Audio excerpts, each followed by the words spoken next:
Lelay, magmula ngayon, ikaw na ang unang miyembro ng bagong Liga ng Kalayaan. Ngayon napatunayan mo na ang sarili mo. Handa ka na.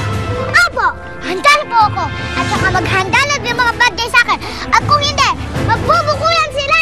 Lagot sila kay Super Tiny! Criminals beware. A new kid is on the block and she's got superpowers. She may be small but she packs a wild punch. So criminals, watch out. Your days are numbered dahil nandito na Super Tiny. Bakit ka nagpa-picture dun sa reporter? Gusto ko lang naman po ilagay sa Facebook ko eh. Sikat po kasi si Miss Jana, kaya po gusto ko po siyang gawing profile picture. Lelay, tandaan mo, isa ka ng superhero at hindi dapat malaman ng mga ibang tao kung sino ka. Delikado.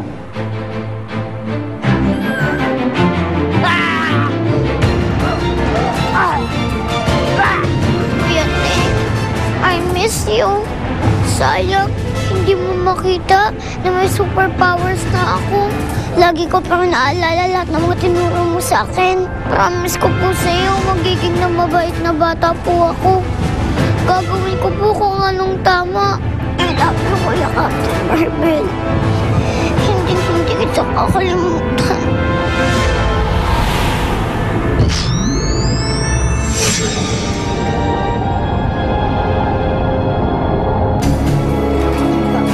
Yung bag mo! Bigay mo sabi!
Stars again. I mean, we got another exclusive with Super Tiny. Yes, Jana. We're stars again. This calls for a high five.